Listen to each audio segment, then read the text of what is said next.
Welcome to the Center for Sustainability Solutions and our Sustainability Talk series. My name is David Hart. I'm the director here. It's great to have you with us.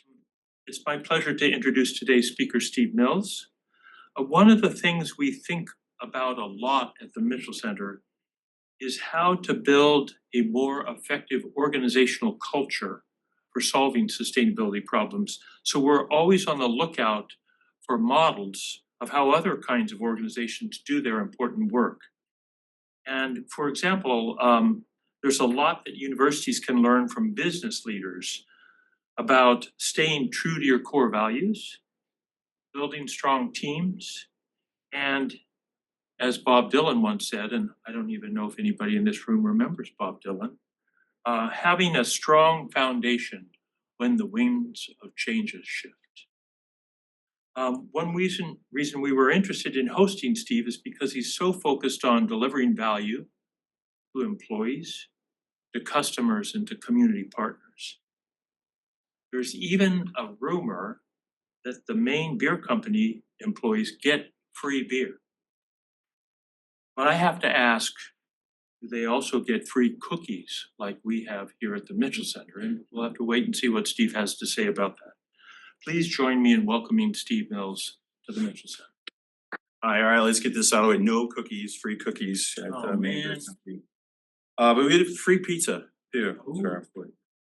So a couple things to start getting your brain wrapped around a little bit. We're unapologetically a for-profit company whose purpose is to do good, right?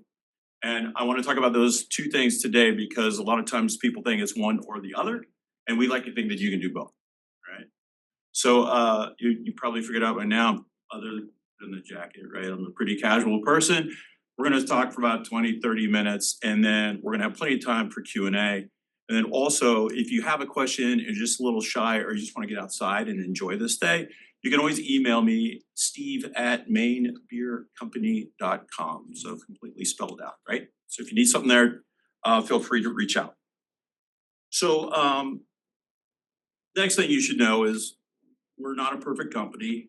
We know we're not a perfect company. We don't pretend to be a perfect company, right? But we like to look at the world in a very specific way. And we think that there's a lot of advantages to looking at the way that we do as a for-profit business, right? So I want to share a little bit about us, how we operate, why we think values-driven works for us and why it works for other companies or it could work for other companies. So off we go, okay? So our business started in 2009 in Portland, Maine. We quickly outgrew our first building and we moved to Freeport in 2013. We are a light manufacturer. What we are. We make things. We do about $30 million in gross annual sales. We employ about 100 people. And one of my favorite metrics is we've donated over $3.5 million since we started to local and environmental nonprofits. Right?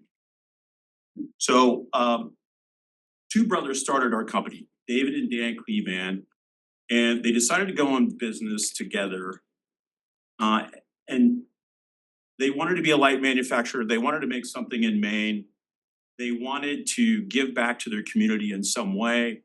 They wanted to support environmental nonprofits. That was important to them. They wanted to be a good employer to maybe the handful of employees they might need someday. So that's how the whole thing got started. As luck would have it, one of them became a pretty accomplished home brewer. And so they kind of settled on being a brewery. They were also looking at toothpicks, fun fact, but they settled on beer. And so when they were thinking about this business model and how they were going to behave, right, and with those particular things in mind, they set it up that way.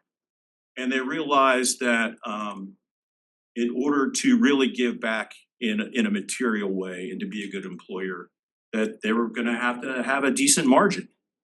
And so they had to be profitable to be able to sustain this. And so they really wanted to build a company that could be here for decades, right? Not years.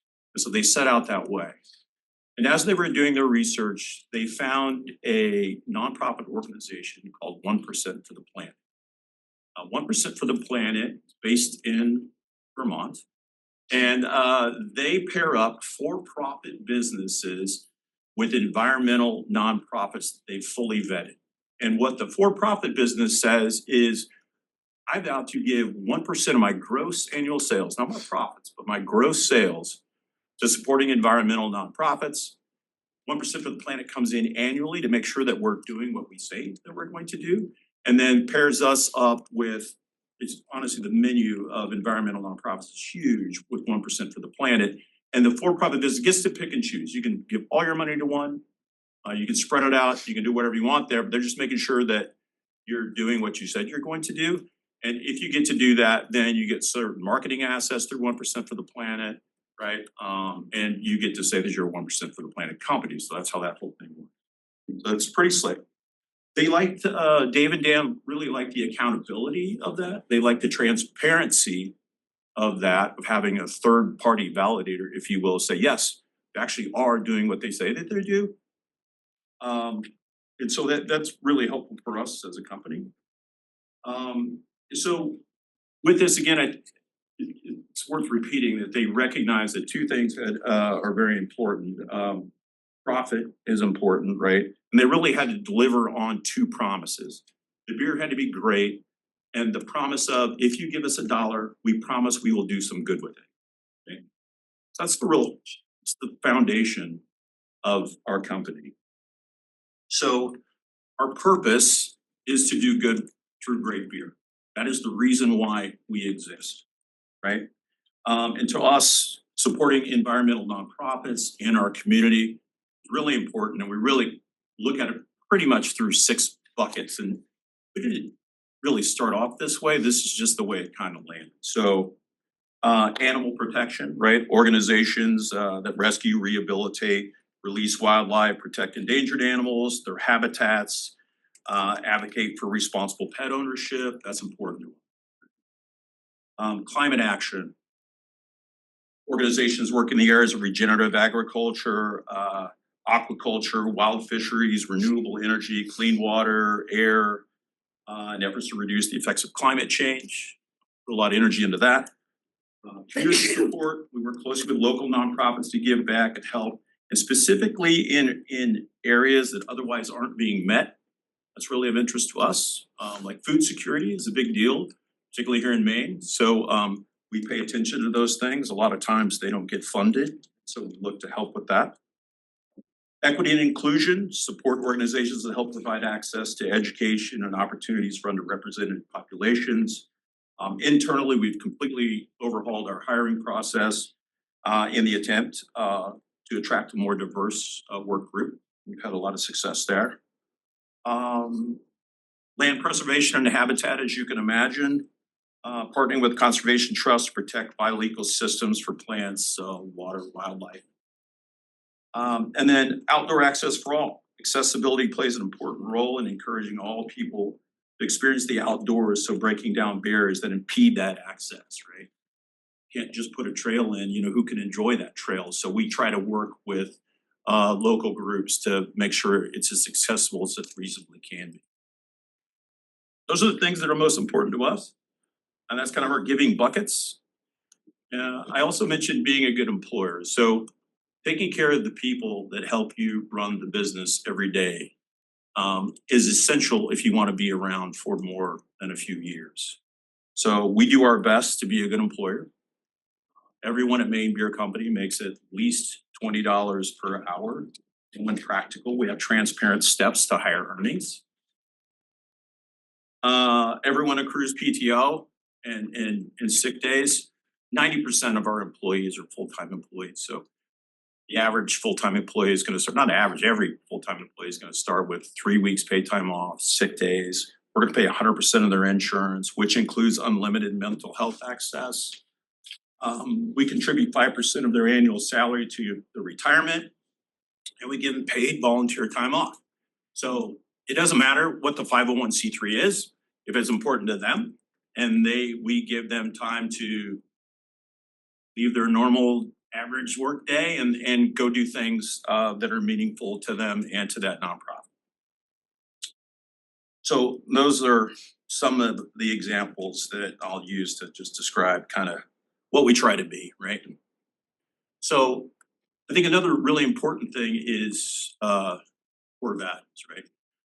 Decisions become easier when your values are clear. So we try to be very clear with our organization, with our core values. So they are, and I don't think some of these will be a surprise to you at least. Taking care of the earth and encouraging others to do the same. One reason why we're all here, right? Be kind and respectful. We have a strict no jerk policy at Maine Beer Company. The end does not justify the means. We don't believe in that. So you have to be nice. And that includes our guests that come and visit us in our tasting room. Right? All people are welcome at Maine Beer Company, irregardless of your beliefs, as long as you're kind and respectful. And if you're not being kind and respectful, then we're gonna ask you to leave. So never let each other down. That's really just about mutual accountability. We all have a job to do. We have to do it to the best of our ability that day. And right, sometimes we can't give 100% on a day. Sometimes we can only give 85%, and that's okay too, right? Taking care of ourselves and each other.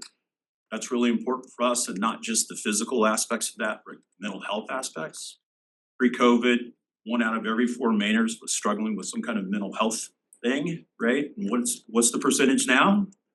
I'm just gonna round up and say everyone, right? So, we wanna make sure that we give people the tools and the resources that they need to take care of themselves, both physically and mentally, right? So we have a number of programs that help support that.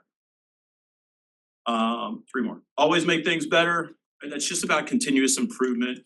We do wanna be here for decades, which means we have to continue to evolve and to get better because our competition is getting better. And so if we just stay stagnant, sooner or later, right, evolution shows up and we're out. Being open and honest, even when it's uncomfortable. Probably our most difficult core value, and if I was gonna score a B, if I had to give any of our core values a B, it's really hard to talk, right? To people, making that connection and saying what you really feel is really hard to do. I have found for me personally, the more I do it, the better I get at it. But it's hard. And then lastly, but certainly not the least, is quality always. Quality in everything that we do. I talked about delivering that promise of a great beer. We have to do that every time because we do ask for a premium for our product. And so you have to have a great brand experience, right? Just personally, if you're gonna drink it, it's something you ingest, right? And so we have to deliver that every time, or you're not gonna come back, irregardless of how you feel about us as a company, most likely. And our team knows that, like, they take it very seriously, to put it mildly. They understand who we are and what we're trying to do, and then they have to deliver that promise every time. So to a person, the amount of care there is absolutely unbelievable. And I think I know a lot. So attracting and retaining people. Am I talking too fast? I said, not joking earlier, I am highly caffeinated right now. I went to Aroma Joe's, I got in town early, and I'm like, I'm just gonna go by Aroma Joe's and just like have a half of a nitro. And so I'm like, so if I need to slow down, just like, hang on, cowboy, let's go. There are a lot of benefits to behaving in this particular way, and I want to talk about internally first. Attracting and retaining people. People normally that apply with us, we ask, well, why do you want to work here? And a lot of times they say, well, it's the kind of company that you are, right? They don't necessarily, I like your beer. They've heard something about us from someone and they like that idea and they like working at a place that, is just trying to do some good in the world, right? When we poll our teammates internally, they normally say, it's my teammates, number one. The reason why I love working here is the people that are around me. 2 is our purpose. I like our purpose. And then 3rd, and it's a distant 3rd, is our product that we make. And I think all those things are intertwined with our purpose, higher purpose, right? Other than just delivering some money to the bottom line that will go to a few shareholders.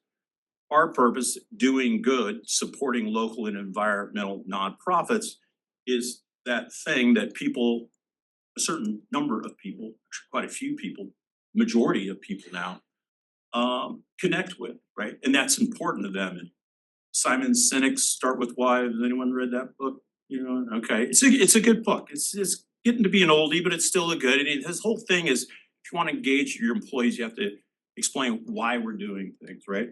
So the why, the higher purpose of supporting environmental and local nonprofits, is something that people can relate to, and it's more than just delivering dollars to a shareholder, right?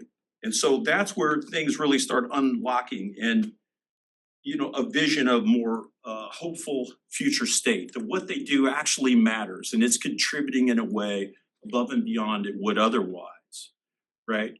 Is the reason why a lot of our teammates work with us, right? So, and we get discretionary effort. And in the business world, discretionary effort is like a dream. It's something that you talk about in a classroom. Like, you don't get discretionary effort. Like, you're hoping that you get engaged employees. And a Gallup poll from hang on, I want to look because I don't want to get this wrong.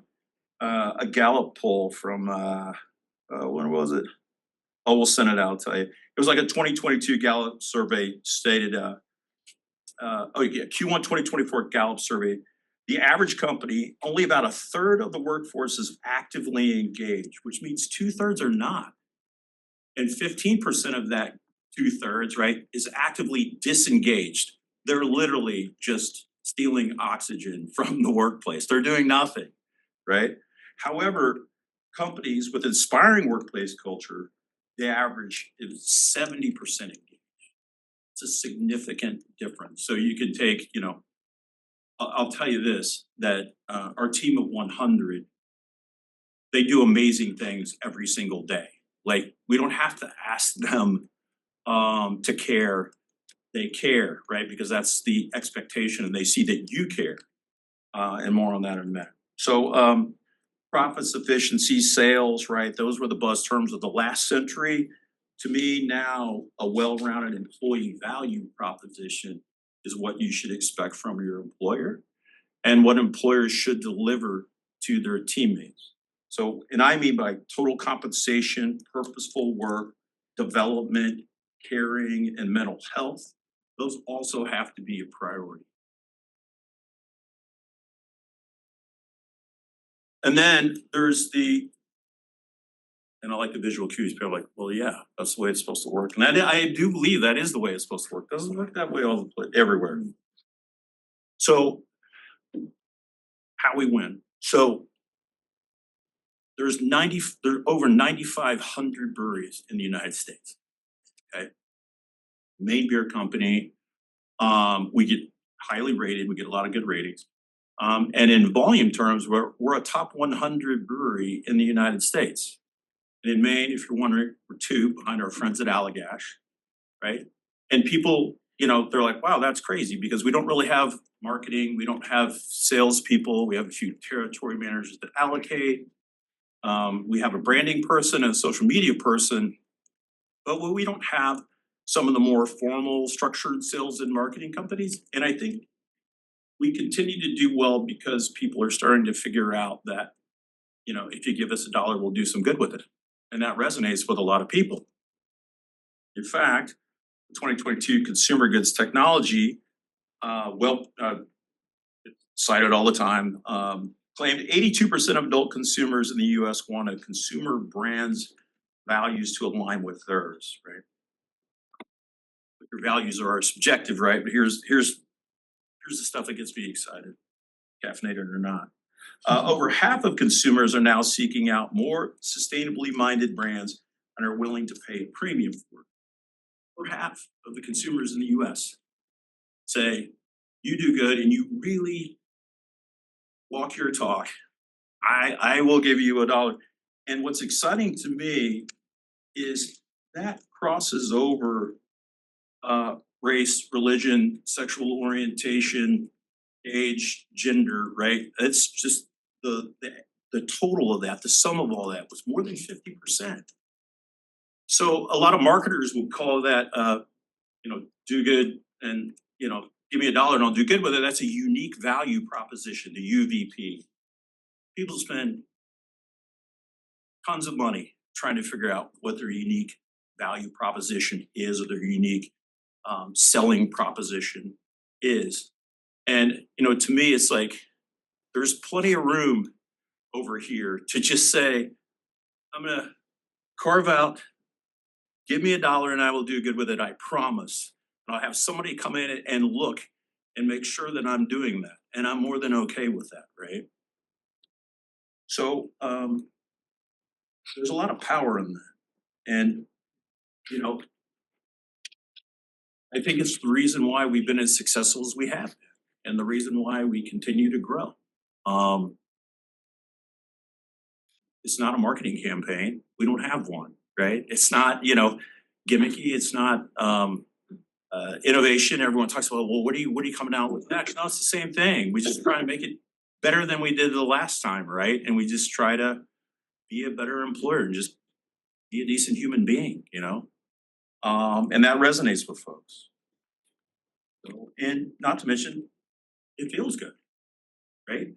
I don't go to bed mad or wake up mad very often, right? I mean, going in and it's a really, really fun day when you get to talk to a local or environmental nonprofit and they have a need that otherwise is not going to be met and you can help them. I mean, you're talking about a great feeling, right? And you take that to the team and we talk to the team about who we're working with and why we're working with that. And they feel incredibly empowered, proud to work there, right? So that level of engagement goes even higher, right? We didn't start off this way. We just try to be decent people, right? Try to do things a little bit better, and here we are, So I do believe what we do is an example of how most companies can do things better. I readily admit it's a lot easier to start this way than to jump into the middle of it. Let's say you've got a company that's been doing it for 10 years, right? Because your operating expenses are still your operating expenses.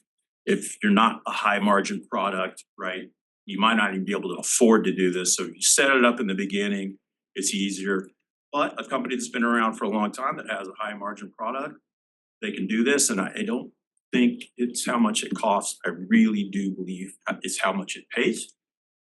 And I like to encourage other business leaders, if you're not talking about this in your board meetings, then what are you talking about? There's certainly a need, right, for Staples to be a low cost producer, right? That's a need, right? But if you don't want to be that, you don't want to race to the bottom and try and eke out a little bit of a margin, right? Then maybe you ought to think about it the other way and make something exceptional and do some good with it. So,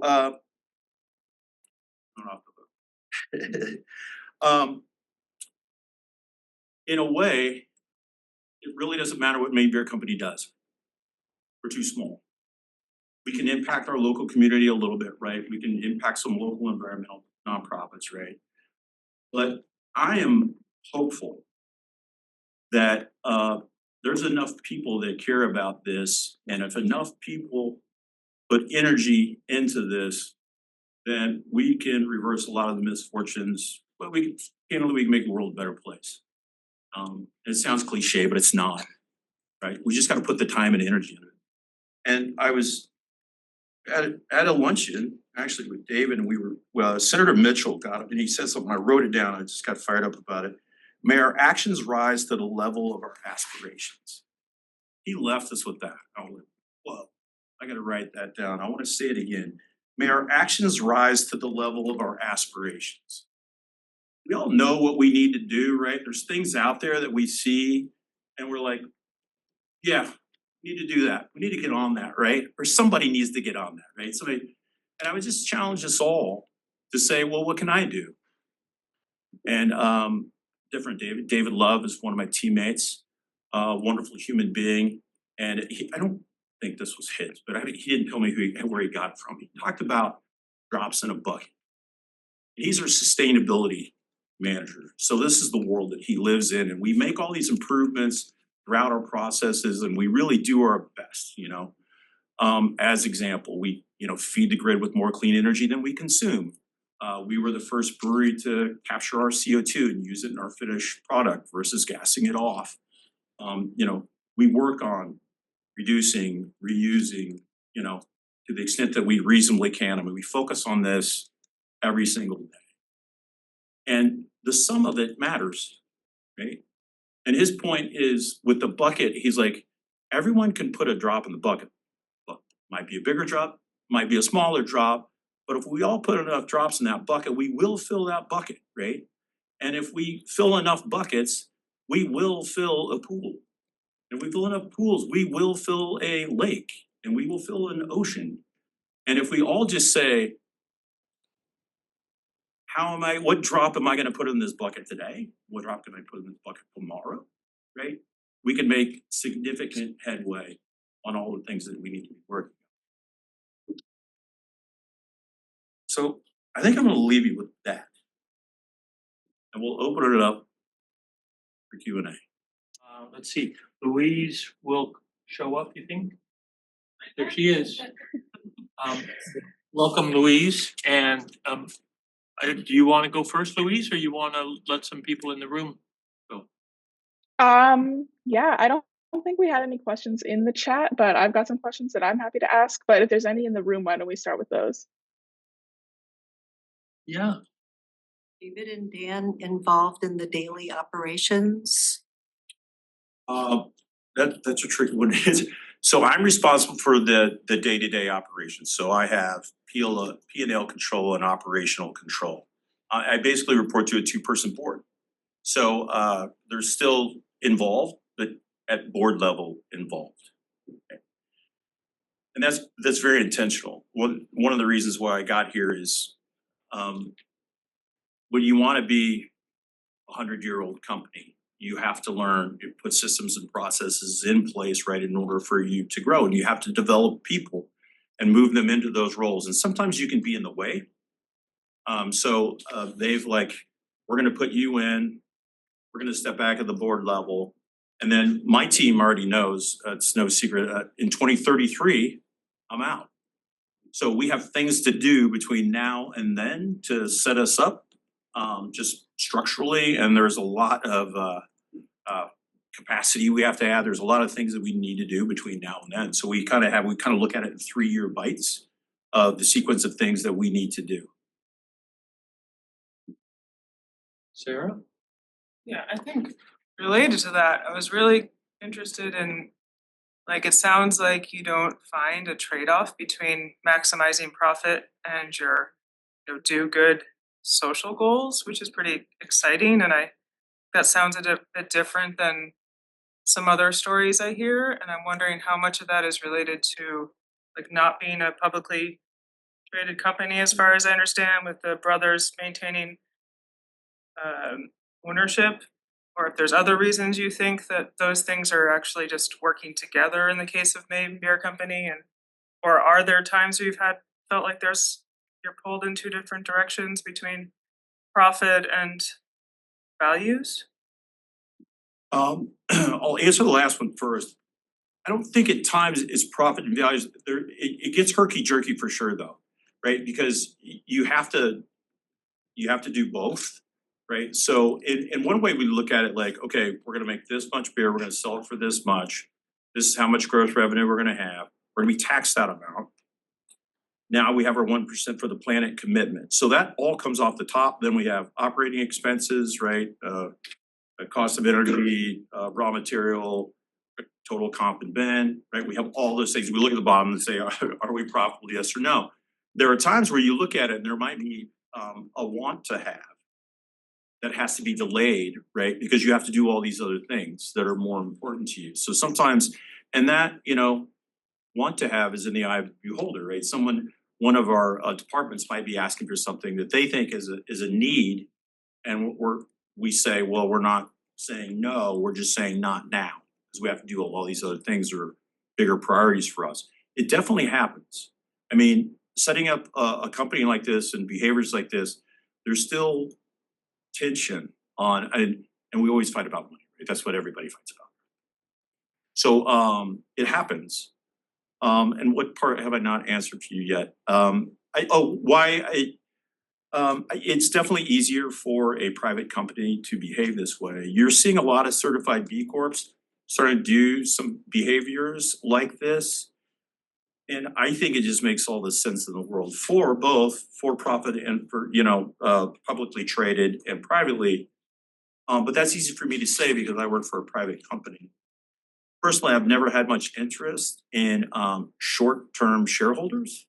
I mean, if they're just in and then out just based on stock price, like I can't help you other than to drive the stock price up, right? And I will say that Warren Buffett would say, I will pay for culture over short-term performance. He'll pay a premium for culture any day of the week. Because companies with strong cultures tend to outperform companies that do not have a strong culture over time. And you can look it up. I mean, there's a gajillion examples of that. So, did I get you there on all that? Yeah. I just wanted you to speak a little bit about how you source the materials for the beer. That's all right. Source of materials for the beers. So really for us, beer, you get malted barley. Malted barley is going to come from a couple of major resources. They're going to pull from the barley belt, which is the upper United States and lower Canada. It's going to go probably through Wisconsin or it's going to go through Minnesota. We're fortunate enough here that we have really good barley up here. And so we source some of our barley, actually a good portion of our barley now, through a couple of local maltsters who are buying Maine grains and they're malting it, and we're using it here. Yeah, which is really cool. And I'll tell you that their ability to supply us is significantly greater than even a few years ago. We just kept working together and saying, yes, we will buy X amount from you if you can give us good quality product. And they have more than the quality, and the quantity has been there. So, and they do a great job of going up into the county and working with potato farmers and saying, I know you look at barley as a cover crop, but if you make a 2-row barley, if you grow 2-row, I can actually get you some good money from that. And so they've done a magnificent job of really kind of closing that loop for us. Hops, most of hops, 90+% are in Yakima Valley, Washington, South Central Washington State. It's one of those weird little places that hops like to grow. And so most of our hops come from there. And then beer is 4 ingredients: water, barley, yeast, and hops. And of course, water we source Freeport well. Have you ever tried working with farmers in Maine to grow hops? We have not directly, no. There are a few small growers out there. Honestly, our volumes are pretty high now. And so no one's at scale yet. And they're very subjected to downy mildew. There's a lot of challenges with hops locally. There's some folks that are doing it, and some of the smaller brewers, there are over 150 brewing licenses in Maine now, and some of the smaller growers brewers are working with them, I know for sure. Water? Water, yeah, our water comes from Freeport well. That's why water conservation and water quality is really important to us. So we work closely with like Maine Coast Heritage Trust as an example of just doing that we can to. Saltwater marshes are absolutely unbelievable carbon sinks, and they filter the water that goes into the well that we use. So water supply and water quality is very important to us, as is how we're using it. So we look at one of our key performance indicators is the amount of water that we use on a per barrel brewed basis. And we always benchmark. We know from a benchmark perspective, the brewery is similar to our size. We're on the low side of that, but we're always working on that. It's a big one. Yeah, good question. Hey, Louise, how about you? Yeah, thank you so much. Really appreciate the talk and this transparent look inside the company. So you talked about the giving buckets, the importance of being a good employer, caring for the earth and for each other and for continuing and to evolve and being honest about what needs to change. So I was wondering if you could talk more about goals the company has for the future to continue meeting those goals and living up to your mission of doing good. Yeah. Well, that's a big one. So we're always, again, sitting down, hey, we have a teammate who does an amazing job of connecting with local and environmental nonprofits and just sitting down with them, like, what's going on with you? Like, what's happening? What's coming up? How can we support you? And again, we're very specific about what needs do you have that aren't presently being met? And we want to know what those things are, right? And so can we help you accomplish those things? So that's their job. That's what they do. So that's very helpful to bring it in from the field to get an understanding of what it is that's out there that, that some way that we can help and, have some kind of impact. So that's important to us. It's another reason why growth is important to us, right? Because if we grow, then our top line revenue grows, which means we have more in the bucket to support in local and environmental nonprofits. And so it works that way. So it's one of the things, not only is profit important to us, but growing our top line is important to us for that reason, right? We got to do both, or we'll be insolvent fairly quickly, but we want to do both. Did I answer all of your questions there, Lee? Yeah, I think so. Thank you so much. I was also wondering, with so many other breweries in Maine, do you feel like you've set an example or kind of paved the way for others that are either up and coming or existed for a long time? Have you collaborated with any other companies to kind of help impart your mission onto them as well, if they're interested in that? I'd like to think that we're a good example for just Maine business, and we certainly have friends in the brewing. Orno Brewing is a good friend of ours, and so what I like about just our industry, it is pretty collaborative, and so we can talk about things, and we can share best practices that's going to make us better as an industry and better as individual companies. And there aren't too many things, other than like the super obvious ones that are sacred. I mean, we just share. And I'd like to give credit to Sierra Nevada Brewing Company. It's out in Chico, California for that. They started back in the middle 80s. And they were just that way. They have been all along. So they kind of set the standard for our entire industry of just sharing best practices. I'll give credit where it's due. So Steve, I've got a question too, which is sort of builds off of Louise's question, like what else can be done, should be done to spread this kind of ethos among a wider range of business and industry to work in this way, this kind of deep engagement with communities, with their employees. Do you see things that kind of like you can kind of envision accelerating the pace of this? I mean, you mentioned B Corp. What do you think? Is there a way, I'm guessing a lot of people want to talk to you and hear what you've learned, but is there more that can be done there?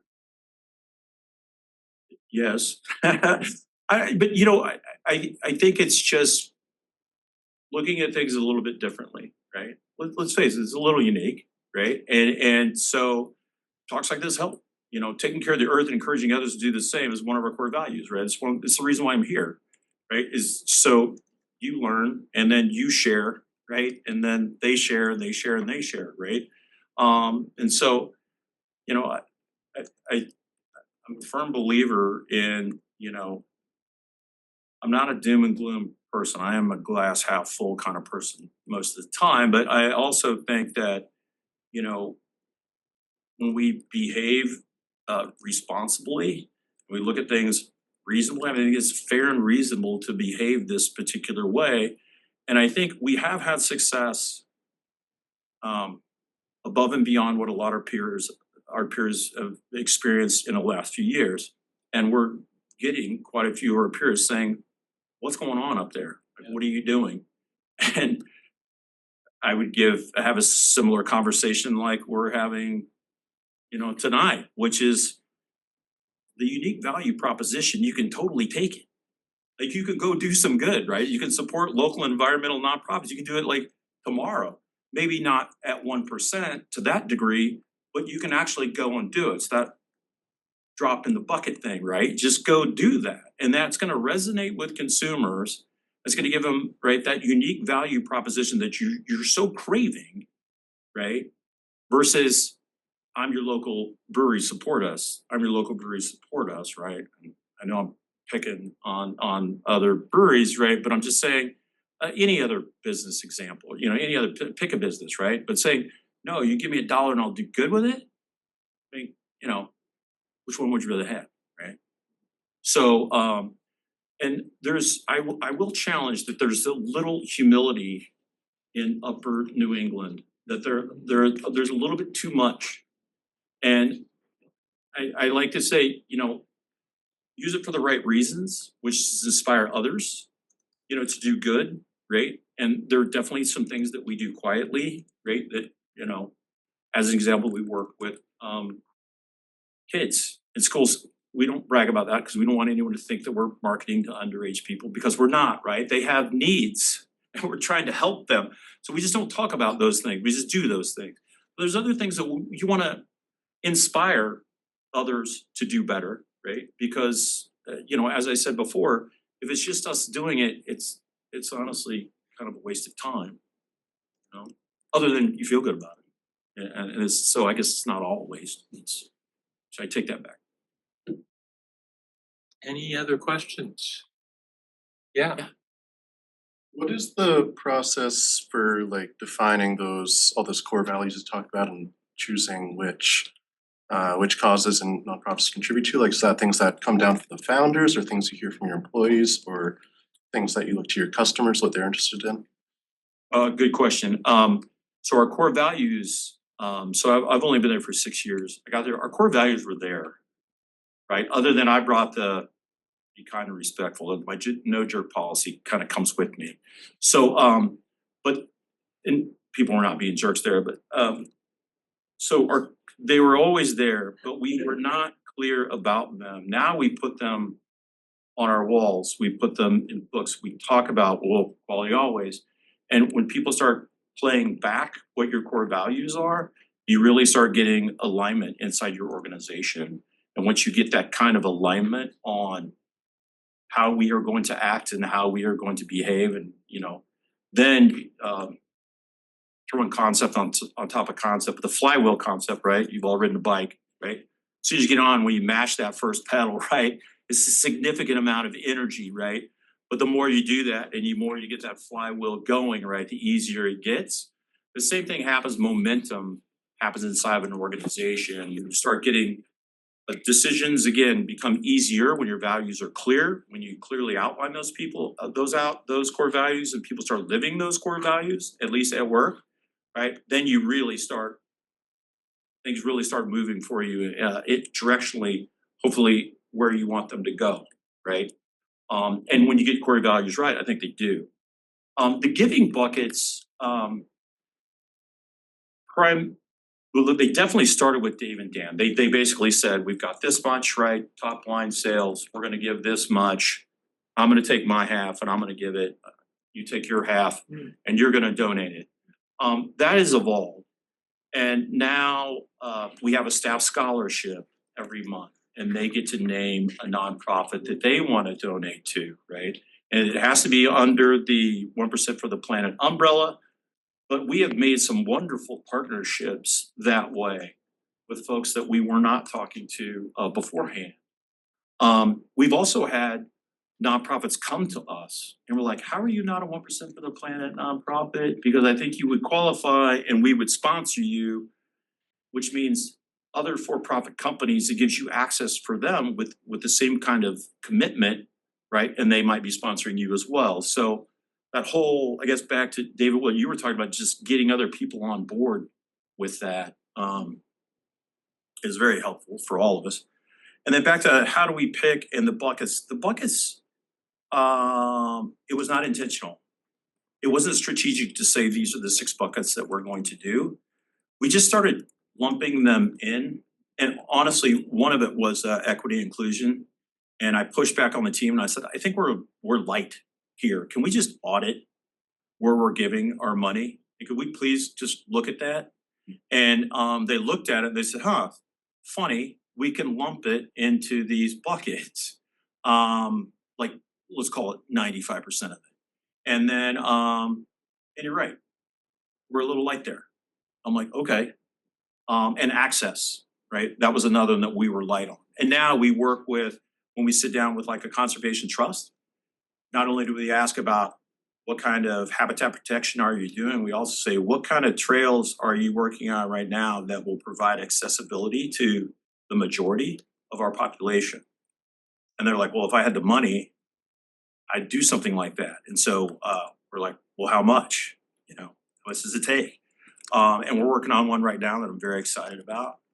I don't want to jinx it. I'm also a superstitious person. So, but anyway, I'm very excited about it. It's going to be wheelchair accessible through the woods with benches along the way. It's a short trail, as you imagine, because some of these people with physical disabilities, they can't go very far, but it also has access to the water. And I'm super excited about that, right? And it's in our backyard. That's all I'm gonna say. But you know, so stuff like that really helps us. And then I do think people do manage what gets measured. And so when you lump it into buckets like that and just say, how are we doing in these 6 buckets? Are these 6 buckets still the most important things for us? Because one might fall off. You say, no, it's actually this instead. All right, well then, how are we gonna support that? How are we gonna do that? So it's kind of organically more than anything. That helpful? Yeah. Good questions. Great. So we're actually at a point where some people tend to have to leave to get to another class or job. So let's thank Steve one last time for a great talk.